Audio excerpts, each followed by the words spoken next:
आज की क्लास में आपका स्वागत है। अपन ने पिछली क्लास में नेचर ऑफ अकाउंट पढ़ा था। आज अपन पढ़ेंगे क्रेडिटर लेनदार और उसका दूसरा हिस्सा होता है डेब्टर देनदार। इन दोनों के बारे में अपन एक्सप्लेन करेंगे कि ये होते क्या हैं और अपने कंपनी में या फिर किसी बिजनेस में क्या काम आते हैं।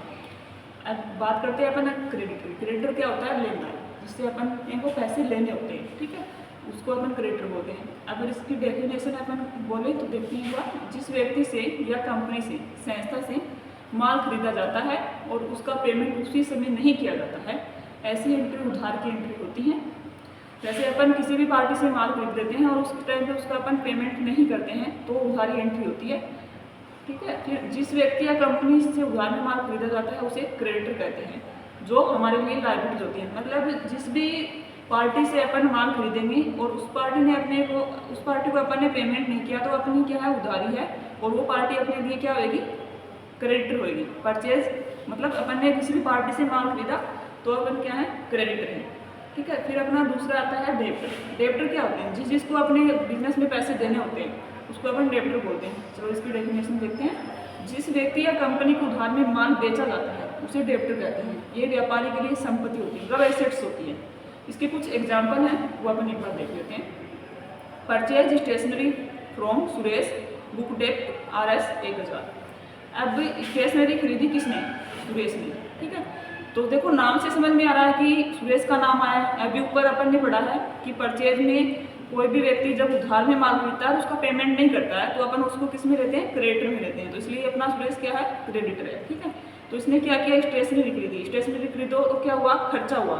तो खर्चा अपन स्टेशनरी को क्या कर दिया? डेबिट कर दिया। नॉमिनल अकाउंट आपका स्टेशनरी और सुरेश आपका पर्सनल अकाउंट है, ठीक है।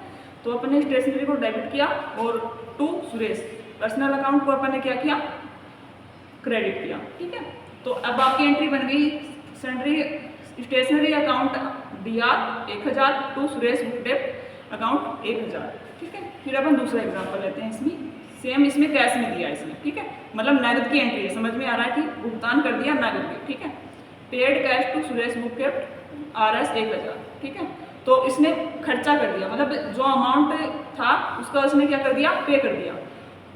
तो एंट्री क्या बन जाएगी इसकी? सुरेश आपका क्या अकाउंट है? पर्सनल अकाउंट है, और कैश आपका क्या है? रियल अकाउंट है।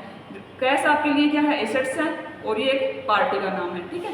तो इसमें क्या हो जाएगा? जिस भी बंदे ने पैसे पे किए हैं, जैसे सुरेश ने किए हैं, तो सुरेश के क्या हुआ है? खर्चा हुआ है। तो खर्चा आपने क्या कर दिया? डेबिट कर दिया, क्योंकि खर्चा नॉमिनल अकाउंट अपने को बोलता है कि सभी खर्चे आने को DR कर दें। तो सुरेश ने अमाउंट पे किया है। और दूसरा रूल अपना जो पर्सनल का, वो क्या बोलता है? प्राप्त करने वाले को डेबिट और देने वाले को क्रेडिट। तो सुरेश ने दिए इसलिए अपने DR कर दिया। टू किस में दिए हैं? कैश में दिए हैं। तो एसेट्स अपने पास घट रही हैं, इसलिए अपन ने क्या किया? कैश को CR कर दिया, और ये नगद की एंट्री होगी और ये आपकी उधार की एंट्री होगी।